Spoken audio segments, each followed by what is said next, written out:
Challenge cars, and they are next.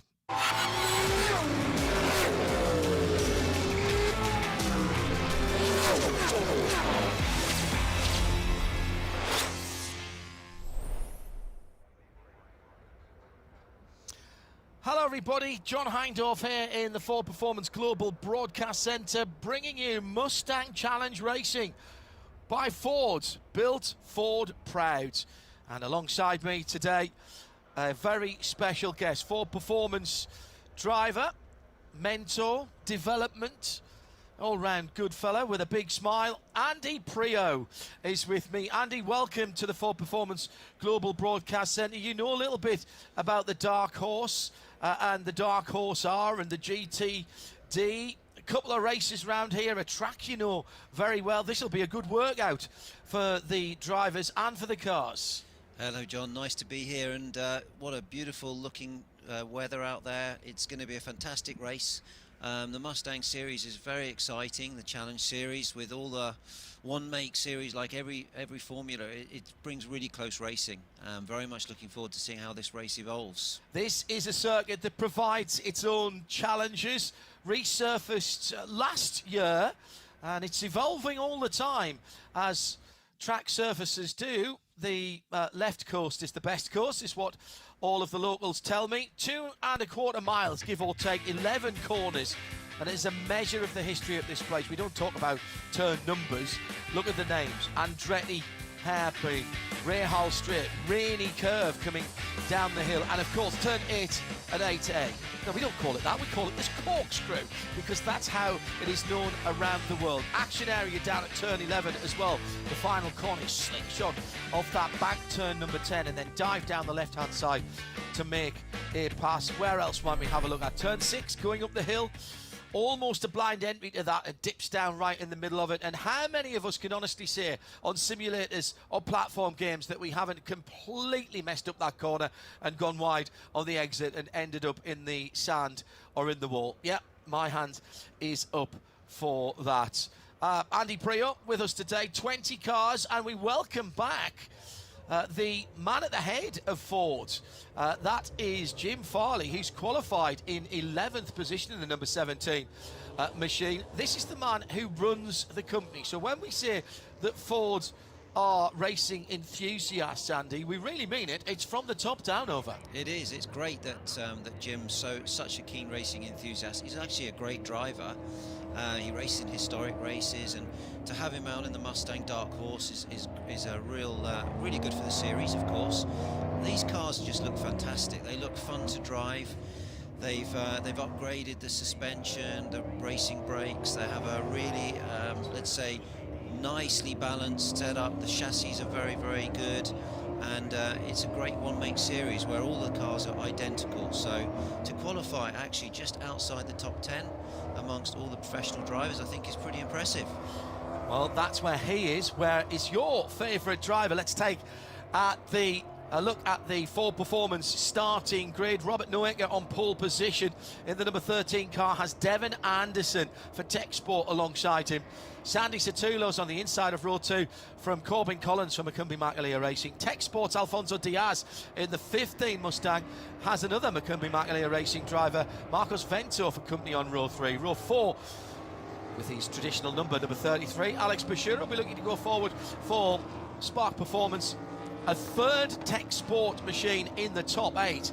They've got their setup right, haven't they? Colin Harrison as well in that 8th spot. Should mention as well, actually, that Alfonso Diaz is the best of the Dark Horse legends in that 5th spot. Just outside the top 8, Zach Lee, Macumbi Makalia Racing in the Silver Bullet, the 48 car. Tate Pritt in 10th position. Jim Farley in 11th. In 12th, Stephen Weiger, and the NV Motorsport theme continues in 12th place for Drew Neubauer. Tom Tate for Competition Motors. LAP Scott Thompson in 15th. Paolo Salvatore for Torre Racing is one of the legends runners, 8th in class, and the 84 car in 16th position.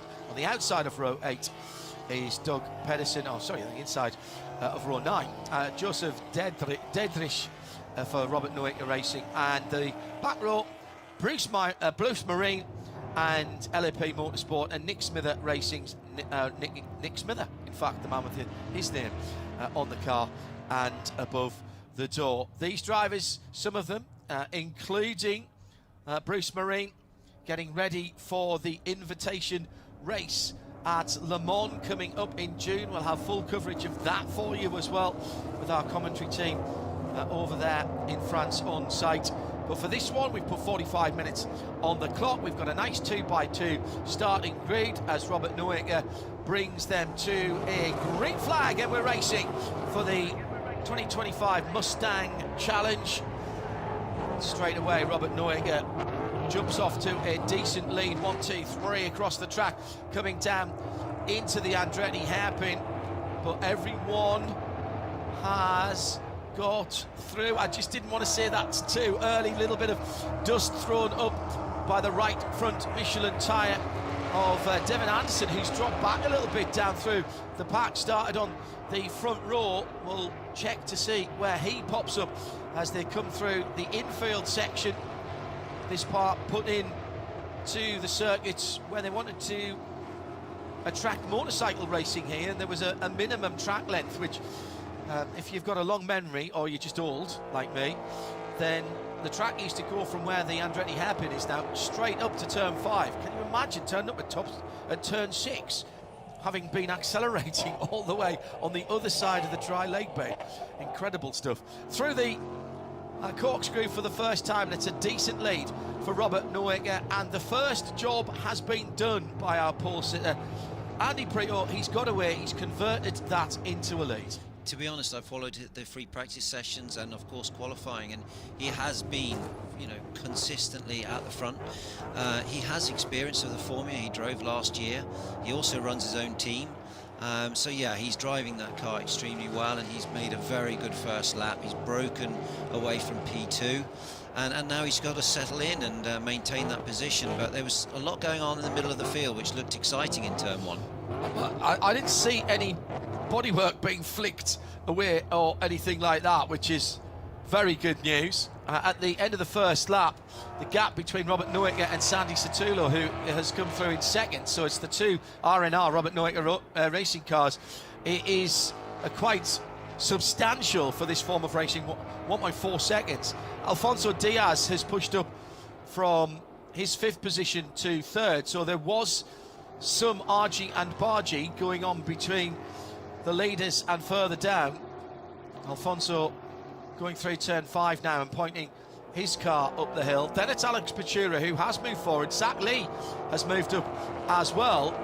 He's spotting that all-silver number 48 car. Now, I would think, Andy, I am not an expert on these cars, but I would think this is a really good workout for the Dark Horse R's, the Mustang Challenge cars. It's a high displacement engine, plenty of torque, and you've got a car that turns well, that stops pretty well, but there is still a stick shift here, so the drivers are having to do a bit of old-fashioned work. Which I think is great, because, the modern day racing driver doesn't know how to heel and toe anymore. So to have the option to be able to still blip on the down change and have the stick shift, as you guys call it in the US, I think is great. I mean, the cars are looking, to be honest, they're really good fun. I would say around here the circuit is quite tricky. It's a fast track, there's no room for error, and medium to high speed corners. So the lap around Laguna, especially the races around Laguna, can be quite intense.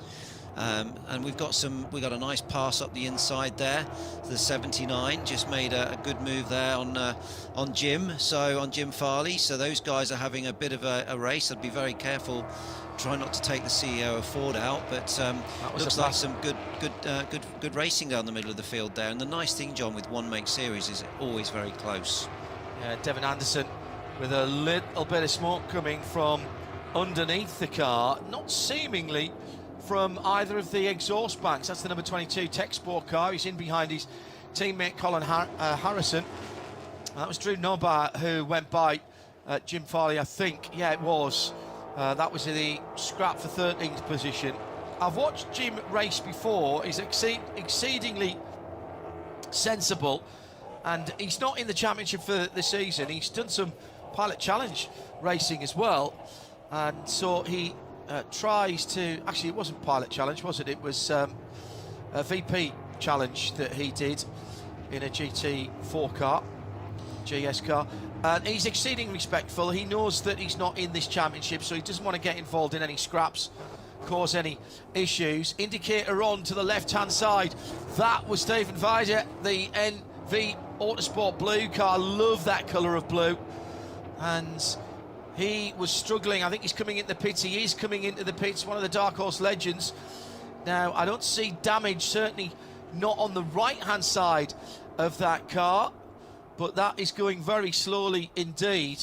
Really lovely colour scheme with the Galloping Stallion faded into the rear quarters. Quite a few of the competitors choosing that look for their cars, and it looks a picture. He's dead stick in the pit lane. There is no fire from the V8 engine, so that is bad news for Stephen. NV Autosport will get to him and get that car sorted for tomorrow, I'm sure.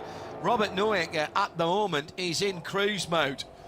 Yeah, it looks like he's got a fairly comfortable gap, 1.8 seconds to his teammate.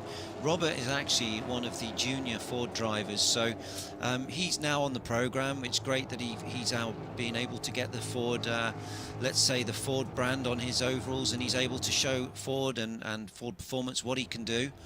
The nice thing about this series, John, is that there's, you know, a graduation. You can go from here to the GT4 and then GT4 to GT3. And of course, with the future looking bright for Ford in sports car racing, it gives them a real progression and a goal to aim for the top. And it's a great series to start off with. The one-make series, the Dark Horse R, is a very, very good car. And to then be able to graduate and jump into the GT4 and the GT3 gives these guys a chance to really have a career progression. And a career progression that will take some of these drivers to Le Mans for the invitation, or the non-championship race, should I say, at the Circuit de la Sarthe at Le Mans this year, racing on Friday and on 24-hour race day morning as well, on the Saturday morning in the big race. And obviously LM GT3 sees Fords there as well.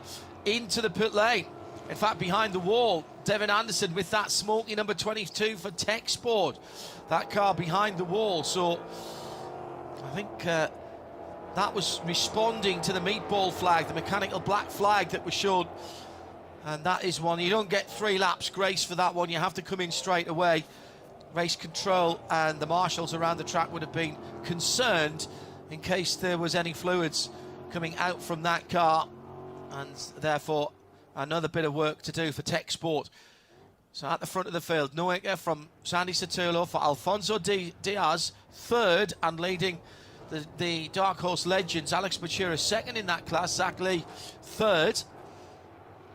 This is not a done deal, actually. I mean, the gap is reducing now to P1. Sotelo is closing in, and of course Diaz is not far behind. So we're going to have a nice 3-way battle here for the lead of this race. Maybe Noacker is just consistently looking after the car and not overstressing the tyre, because it's actually a 40-minute race. So you know, it's not a short race, and of course there's going to be some tyre degradation around here. Quite a big drop at Laguna. Now that's a good point that you make there. We started off with 45 minutes on the clock. We've had 9 minutes of racing. Some of these drivers are doing this still just for the joy of racing. There are other drivers who will be using this as a stepping stone, as a way to learn some of the IMSA tracks, be inside the IMSA paddock. And one of the things you're going to have to learn if you go into endurance race, Andy, and it's something that you did very, very well, is tyre management. Sometimes you don't get the luxury of a new set of tyres after every 45 or 50 minute stint, so you have to make them work throughout this full stint, and this is good life skills, good racing skills that these drivers are picking up here. This is very true, John. I mean, what I love about these one-make series is you've all got the same tyre, so you know, unless the tyre pressures have not been set correctly, you know you can gauge yourself against the other cars around you. 40 minutes is almost a race stint. Normally about an hour is an endurance race. The nice thing is you can get to know the tracks. So, for instance, you know, Laguna Seca, we're racing this weekend in the IMSA WeatherTech. And maybe there's some guys here using this as an opportunity also to drive in the Michelin Pilot Cup Championship and gain just more circuit experience. So, learning how to manage the tyre and let's say, not overdrive the car initially, and to give the car a good stint length is very much a lesson to be learned. And we've got 17 here, so that's Jim again, who's in a nice three-way fight. And it's really quite tight looking in the middle of the field there. The cars are all very equally matched, and the racing looks like it's quite lively. Jim's having to work hard. And he'd be loving that. Trying now by over the brow at the kink that is turn 1. Then the Works Mustang colours in the wheel tracks of that dark blue and black number 79. That galloping stallion on the side, becoming a bit of a trademark to this form of racing, and one or two of the drivers, as I said, have picked it up as they have now had 10 minutes of racing. And as it stands, Robert Noecker has just had his lead trimmed a tiny bit by Sandy Satulo. Sandy with a lap the last time around that was just a wee bit quicker than the leader, which is how he's managed to close up. There won't be any pit stops here, or at least there will be no scheduled pit stops here. Track temperature 66 Fahrenheit, which is 19 Celsius in the air. Also 19 Celsius, which is 66 Fahrenheit. So we're all about the sixes at the moment. Nice temperature to go racing beautiful, in. Beautiful. I always find anything over 20 degrees and you're starting to feel a bit hot under the collar. Yeah, I mean, it's a really sort of good, clean day, let's say, of racing, and a nice opportunity for these guys to get stuck in first thing this morning. Alex Bashira on the back of Marcos Vento. The 33 olive green car has become a bit of a trademark for Alex Bashira. We've seen him in IMSA competition with other manufacturer racing as well, and right ahead of him the white and blue Valvoline. That's another great Ford livery as well from back down through the years. Marcos Vento for Macumbi Makalia Racing, climbing the hill, and he's got his mirrors full there. And yeah, 33 is really looking like it has a little bit more speed right now. He's starting to show his nose in quite a few places. I would say one of the main overtaking opportunities here, as you would know, John, is turn 1. A good exit out of the last corner, and to show your nose in at the last minute into 1. It can be an ideal overtaking opportunity. And also a couple of times up at the corkscrew, it's also possible to make a dart up the brakes, but more difficult. Last corner, of course, again, but if you don't actually make the move, you can be susceptible to the cars behind you. If you don't actually get up the inside and make the move, you could end up falling back quite easily into the pack. Keeping an eye on what is going on further back down the field as well. I think there's been a bit of contact. Peterson Racing Group, number 87.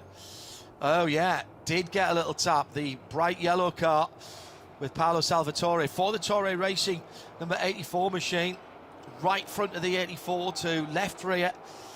That looked to me like he missed a gear just as he was accelerating of some sort. It just seemed like he didn't exit the corner in the normal way, whether he was struggling on the down changes and not in the correct gear or whatever, but it looked like there was that was an unusual contact, an unusual place to contact, to be honest. It is a tight corner, turn 11. It's all the way down through the gearbox. One of the slowest corners in IMSA competition. That probably the hairpin at Long Beach as well.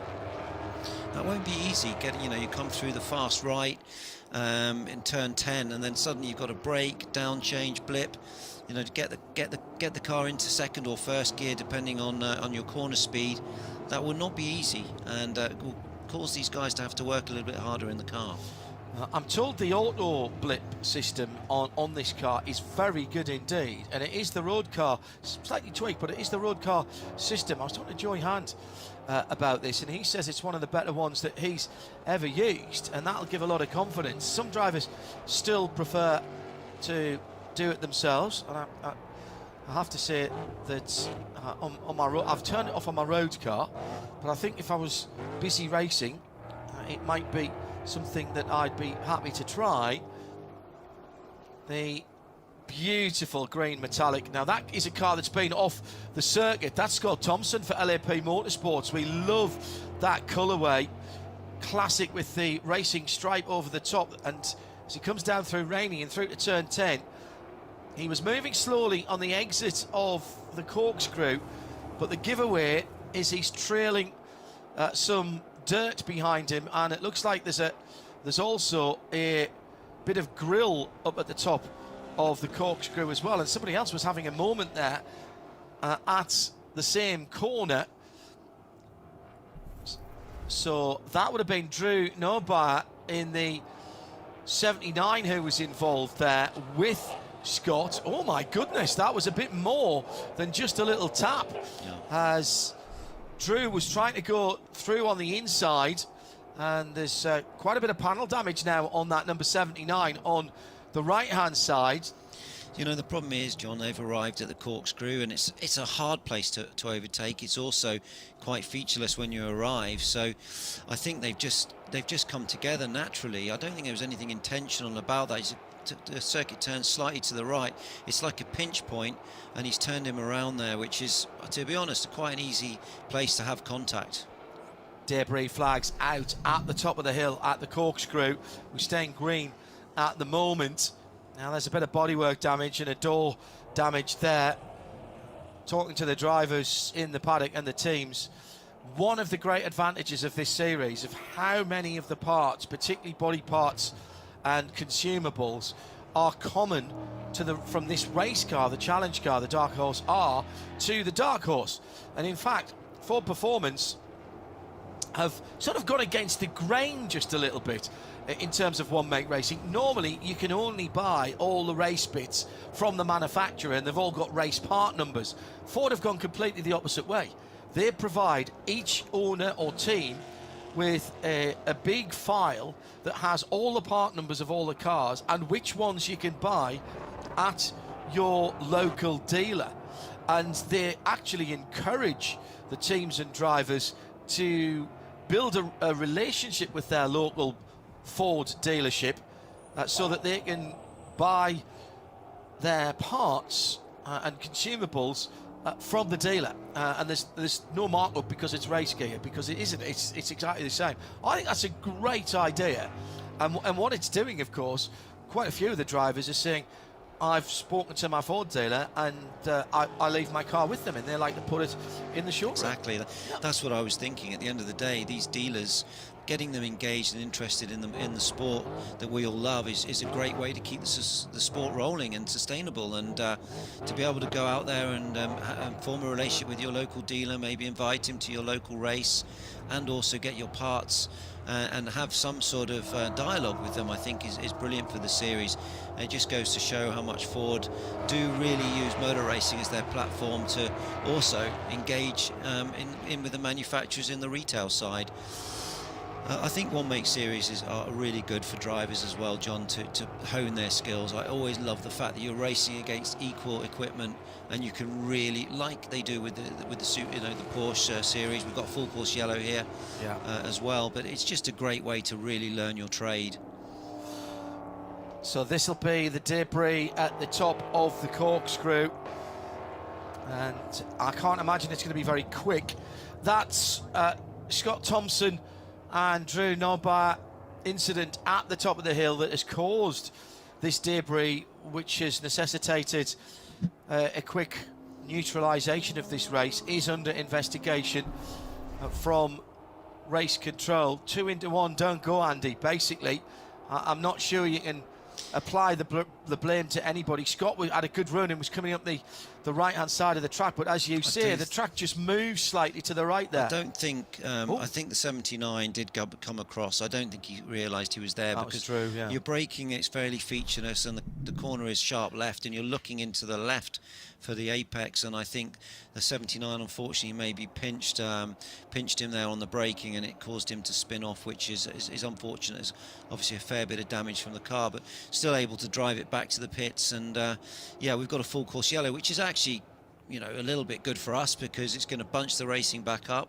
and we've got another restart to look forward to. And Robert Noeka has his hands full now because Satulo looked quite fast actually during that and was gradually closing the gap to the leader. So I think this is going to make the race quite exciting. We are just coming down. We're almost exactly at half distance. Started with 45 on the clock, 25 and a half. We'll get the safety car to pack these cars up so that it is safe for the corner workers to head out and pick up some of the debris, body parts. There's a bit of brake ducting as well, I think, that is sitting out just on the downslope out of the corkscrew at the top end of the track. So all that hard work, and Robert Noeka is going to be pegged back, and the red and white car of Sandy Satulo will sit in behind him. Then it's Tech Sports Alfonso Diaz, Alex Bachira, also Dark Horse legend. So Alex has moved up as well. Then Marcos Vento, Zach Lee, third in the legends. He's in 6th overall. Corbin Collins for Dark Horse in 7th. The top 10 made up by Colin Harrison, Tate Pritt and Tom Tate. And Jim Farley's made up a couple of positions back up again, and he's now back up into 11th position behind Tom Tate, his competition motors teammate. They always do such a great job here of cleaning up. Of course, when you run wide here, you bring a lot of the dust and the gravel onto the track. So they're giving that a bit of a clean up now to before they go racing again.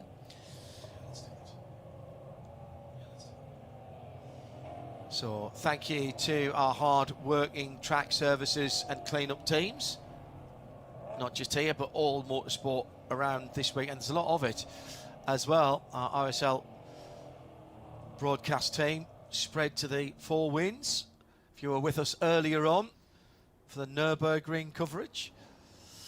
So we're looking at every race at a particular team, and our Ford Performance team update for race 1 this weekend, looking at Tech Sport, and Alfonso Diaz is the best of their runners. He's in the blue number background Dark Horse Legends. Well, he's the best of their team, sitting at the moment in 3rd position. Colin Harrison is the best of their Dark Horse runners, 5th in class, and sits in 8th overall. Sad news, it can't always be good news, I'm afraid.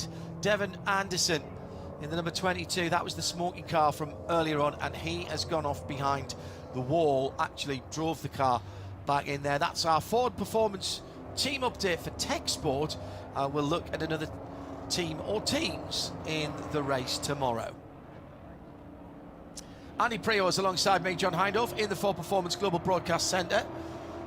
Well, an exciting opening to the race, Andy, and Robert Noeka now has to have a clear mind, but what he does know is he has been able to pull out a gap. It's gone now, but there's nothing he can do about it. So does he have to just put that out of his mind? He does. I think he's got to reset, and that's something you learn driving in IMSA, that, you know, with all the full course yellows and everything else, you really do have to learn to reset and go again, and it's you know, the race starts from now. He does have good race pace, but so does his teammate Satulo, and I think if he doesn't make a break on the restart, which I doubt he will now, then he's going to have his mirrors full, and it's going to be a more lively race for him. So a little break right in the middle of the race. They've got just under 22 minutes to go. The lights are out in the Ford Mustang Dark Horse, which has neutralised the field. That Dark Horse available globally as the performance option for Ford Mustang, including in right-hand drive markets, so Australia and the UK. Stick shift, and with the steering wheel on the right-hand side. And what a performance bargain that is. Great restart by Noeka. Absolutely timed that perfectly. He got on the throttle just as he was about to hit the apex of turn 11, And that meant that Sandy Sotelo in second was still turning into the corner and couldn't respond without understeering wide. That was brilliant. Yeah, I think also Sotelo was a little bit too far behind. He should have been all over him into the last corner and expecting him to jump. He's now got his mirrors full of Diaz, who's looking also quite racy. Let's see if Nooka can make a break. He's just pulled nearly a second. But it did stay quite constant last time. Number 30's just gone off there. Ah, Scott. What's Scott happened Thompson's there? run wide or has an issue and pulled in, actually, I believe. He's off to the kart circuit. Yeah, he's off to the kart circuit. Of course, you know, after the restart, the tyres have cooled down a little bit. The tyre pressures have dropped.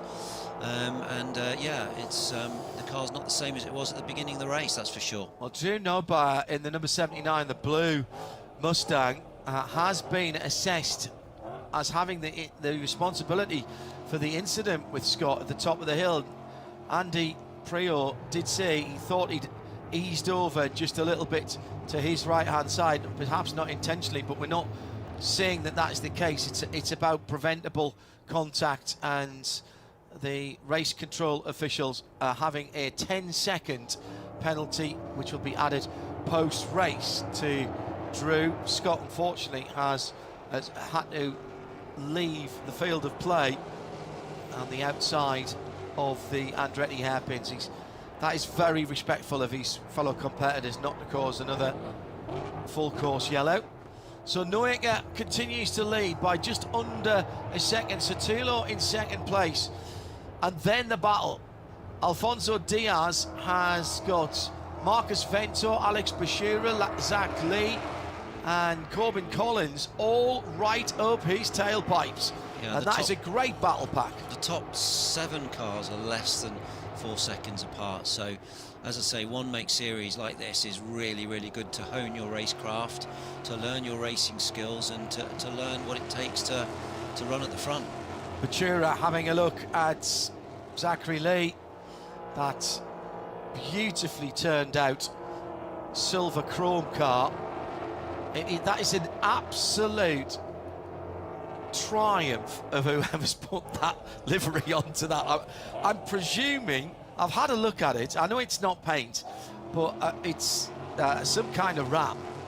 But it does look fantastic, doesn't it? You cannot see a wrinkle or anything on it. It is absolutely fabulous. Sort of reminds me of the James Bond car that allegedly had the cameras on, so you could see through it, because it sort of reflects its surroundings and almost disappears. Looks brilliant at the moment. He's under pressure from Alex Bashira in the olive green and orange cars. They go across the line.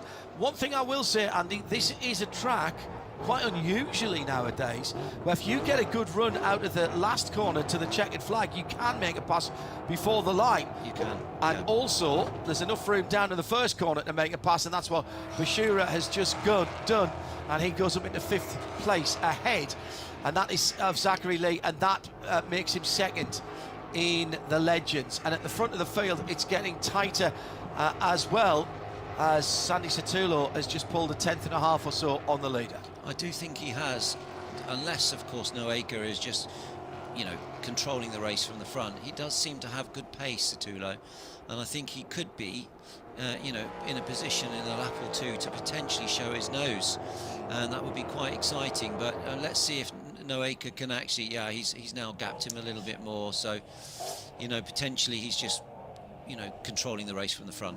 Now, you might say, but these guys are teammates, so, you know, why would they race each other?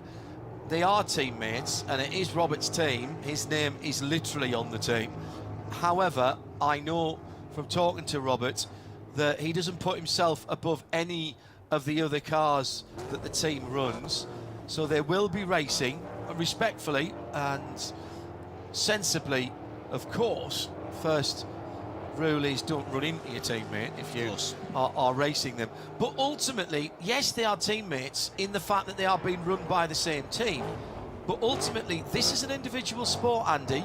They're both in the Dark Horse classes, and there are prizes, cash, and also bragging rights up for grabs here at this race, and of course at the end of the season. So you would expect them to to have a bit of a dice if that becomes a requirement. Yeah, once the green flag drops, it's all about, you know, performing the best you can for your own career, and of course, you know, Satulo, I'm sure, would love to be a Ford Junior driver, and would love to have the chance to graduate to GT4 and on from there. So this is a great platform to show your speed and your capabilities, especially in front of the IMSA paddock as well.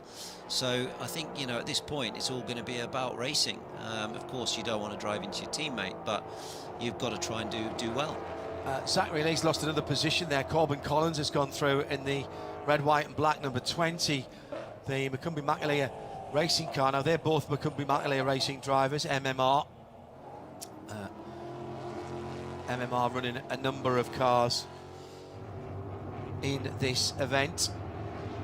Isn't it beautiful looking at the corkscrew there? Oh. Getting the chance to drive around Laguna Seca, Monterey. The first time that I drove anything through the corkscrew was back in 1999, first year of the American Le Mans Series. We turned up with all of our equipment in a day van and asked if we could have a look at the track, and Jill Campbell, the lovely Jill, was looking after the circuit at the time and said, yeah, of course. Actually, do you know what? It might have even been before Jill was there. She was probably still up in Seattle. At Portland in those days. Yes, of course they can. We drove around the track at 15, 20 miles an hour. Now imagine sitting up in a day van and coming to the top of the corkscrew and turning into that. It was like I'd fallen off the edge of the world. I'd been through Paddock Hill Bent at Brands Hatch in a number of cars, including a Carrera Cup car, but that is as nothing compared to the corkscrew. Nothing prepares you for it. It doesn't. I mean, it is like, you're right, falling off the end of the world, and the compression afterwards, and that whole complex of fast left into the fast right, and the whole thing starts at the corkscrew, and how you set the car up for that on braking and entry, and how much road you use on the exit. So it's a wonderful track. I do love the old school circuits like this. They just make you, they teach you to drive at 99.5%. 100% you're in the gravel, and 99% you're too slow. So these are great races to learn and hone your skills. And we've got some racing all the way down the field, to be honest. The field is very tightly packed. Bashira now under the rear wing of Marcos Vento coming across the line. We'll get a little bit of an aerodynamic drag down the front straight. Ventos pulls away because he gets on the throttle first, but as we get towards the braking area, here comes Bashir. I don't think he's close enough. He's nice and late on the brakes, tucks the nose into the first part of the left-hander. There's a couple of ways you can take that corner. You can think of it as a single corner, get to the inside and trace around the inside curb, if you will, on the left-hand side. You can run it slightly deep and then cut it back for a late apex and get the car straight. I think it all, although running out of road on the exit there, yeah, I mean, it's one of those corners, it all starts in the braking zone, and it's very easy to brake a fraction too early there, and with that you then turn in too early. But if you're fully committed, it's almost a little bit difficult to make that first apex, and then you've got to let the car take a set in the middle of the corner and rotate it at that point. So yeah, it's not an easy corner, John, but it's a very important one, because how you exit there is positioning the car for the next two rights, turn 3 and 4, which are really hard corners. You know, there's no room for a mistake on the exit, and if you do pick up a little dirt on the left tyre, you carry that problem into turn 4. So yeah, you've got to bring that whole section together. At IMSA Radio, if you want to get in touch with us in the Ford Performance Global Broadcast Centre in our coverage this weekend from WeatherTech Raceway Laguna Seca. Bashira moves to the right, moves to the left. Behind them there's also a little two-car battle going on with Marcos Vento, and Corbin Collins has also got past Zach Lee. Zach Lee fading a little bit there in the McCumbee McAleer racing car. So 3 MMR cars in 5th, 6th and 7th, split between 2 classes, albeit Collins is under pressure there, because he lost massive. The rear on the way out of the last corner, the hairpin, and he's had to defend all the way up the start-finish straight and into turn 1. So he's now falling back into the clutches of Lee, who's looking more racy and showing his nose. So This is now the tyre degradation point in the race. We've got 11 minutes to go. The car's going to be hot, the tyres are going to be hot, and Laguna Seca does really work the tyre. The nature of the corners, long steady state, tightening on the exit with combined traction. So it's a track that works the car quite hard. I know you've been talking to the 4 performance drivers this weekend already. New tarmac last year, and everybody was reveling in the grip. But new tarmac doesn't stay new, and particularly not under the hot Californian sun and the cold Californian nights. This track is evolving even after just a year of being laid down, and it's not the same grip level as it was last year. Absolutely, you know, tracks change year in, year out, day in, day out, to be honest. Temperature, at the moment, I think it's quite cold, but later in the day we'll be in the mid-20s. So, yeah, you know, the track is moving, and the alchemy of the tyre and how that works and bonds with the circuit, it does change your grip levels, and you can see now that some of the drivers are struggling a little bit more with understeer, some are struggling with oversteer, depending on how you apply the throttle and how you drive the car into the corner. So they're still learning, these cars. Only the second race of the year. I think there's 12 races in total this year, 6 events, and as you said, rightly said before, John, the opportunity to potentially race at Le Mans and learn one of the most amazing circuits on this planet. So we've got to move there, and 17 up the inside. Nice. Can he stop the car? No, he's not been able to stop the car. Jim's had a go, but yeah, being very respectful, as you said. They've got a really good race side by side into 3 here, and 98 has got track position, but Jim's looking racy. Yeah, tape for it in the classic Wimbledon white with Ford Racing blue stripes. Very good. It's nice to see the racing's clean and hard and fair, and that's also important to learn that in this stage of racing, how to be, let's say, committed with no risk. And I know it's not easy, using all the road there, so he's having to work really hard. That's turn 5, and at the drivers' meeting, drivers have been told about the exit of turn 5. There's a little more runoff there, but they are being monitored there for track limits. That is there for safety reasons, not to be another part of the racetrack. Keep a bit of your tyre on or inside the last white line is what they were told. I'm glad they are monitoring that. There's nothing more annoying than spending like 10 or 15 laps trying to get on the tail of somebody, and then suddenly they buzz the track limit and pull 15 car lengths on you. So yeah, that's good if they are monitoring that. I guess you get one warning and then you'll have a penalty. 15 is now There's Pachura down the inside. Yeah. Let's see if he can stop it this time and turn the car. He did. So Alfonso Diaz. Now, that is the lead for Dark Horse Legends. So not only for the 3rd place overall and a step on the podium, but that is Dark Horse Legends lead, having gone to Alex Pachura. I did say when we saw him qualified slightly further down that he will race forward. I think Alex will probably admit to the fact that single lap pace is not necessarily his forte, but my goodness, he can race. We've seen it in other single manufacturer race series under the IMSA banner. Learned his trade in things like MX5, so he's used to close racing, and he just drops his right hand side Michelin's off at turn 6. Had to lift for a moment, and that gives the opportunity for Diaz to come back and retake 3rd and retake the Dark Horse Legends lead. Oh, all the hard work done by Alex Pachura, and then a momentary lapse of concentration. He goes down the inside at Rainey at turn 9. That would have been a stunning manoeuvre, but look at this. The fighting has slowed them down, and that means Marcus Vento is coming, and he's bringing the number 20 of Corbin Collins as well to him, McCumbee McAleer Racing teammates, now making that a 4-car battle pack with 7 minutes to go. Yeah, less than 2 seconds between those 4 cars. And yeah, it's always tough to know, do I overtake or do I defend? What do I need to do here? But I've always found it's better just to focus forward and try and move forward. Annoying that he dropped a wheel on the exit of turn 5. Turn 5 is really hard corner. In fact, sorry, it was turn 6, which is very fast, and you can't see the apex when you turn in. If you miss the apex by, let's say, half a metre, then you run out of road on the exit. So yeah, and he's picked up some dirt on the tyre, so he's going to struggle with grip on the rear, and then you start compounding the problem. It becomes exponential from that point. You know, you talked about the apex at turn 6, coming through turn 5 now.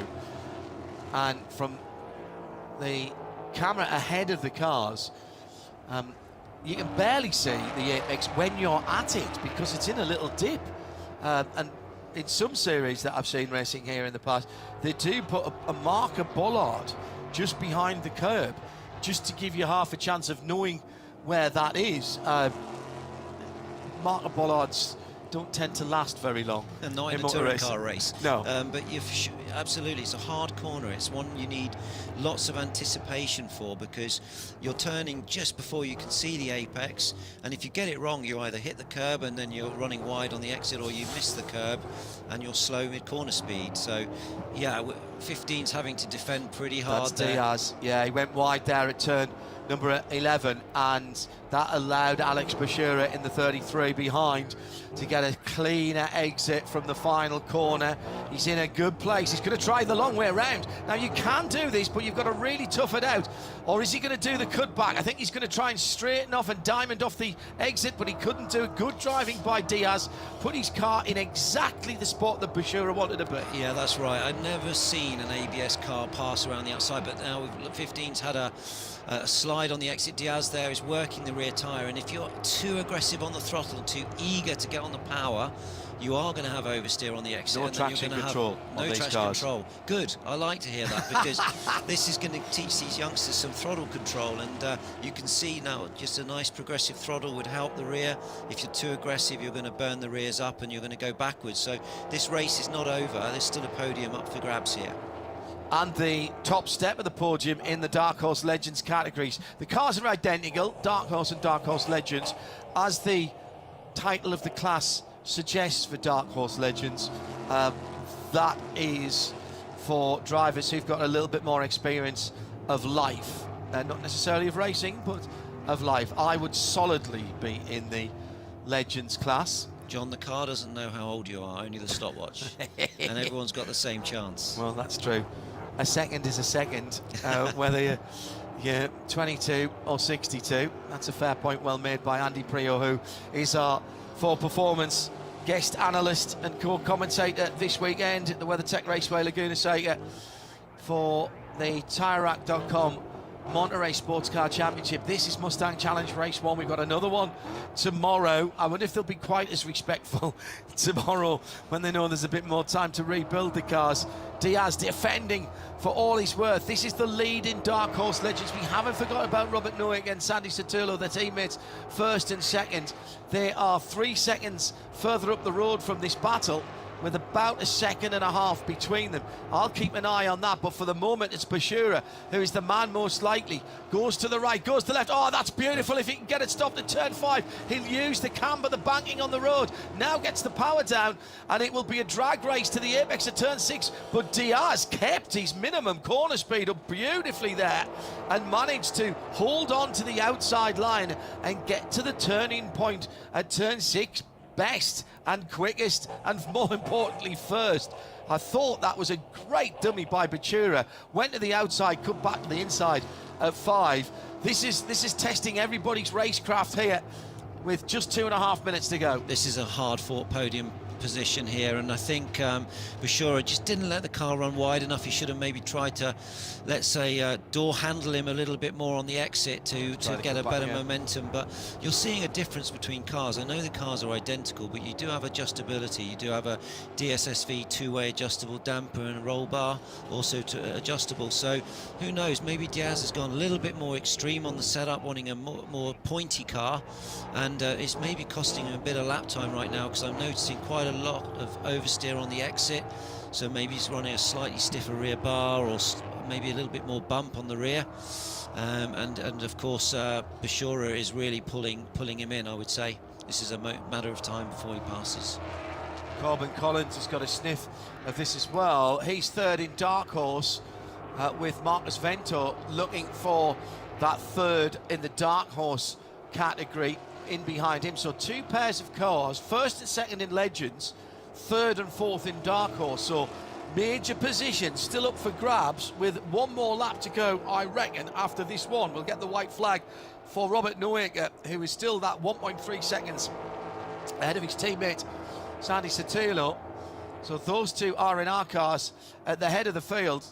Bashura for a moment hidden behind the car of Alfonso Diaz as they came up, and Diaz has run long. He's off onto the grass, and this is the opportunity, and taken, accepted very quickly indeed. Good heads-up driving from Bashura. As soon as he saw the number 15 car going wide, he changed his line, so he had some opportunity to make that pass. That was smart driving.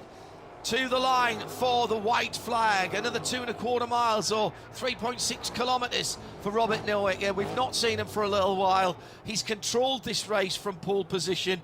He withstood the pressure of the restart, Andy Priaulx. This is a good run to victory, pacing himself against his teammate Sandy Saturno. Yeah, I would say he's driven very, very well. His performance has been good all weekend in free practice qualifying and the race. So he's driven a very professional and solid race, and in my opinion has never really been in a position to be fully challenged by Saturno.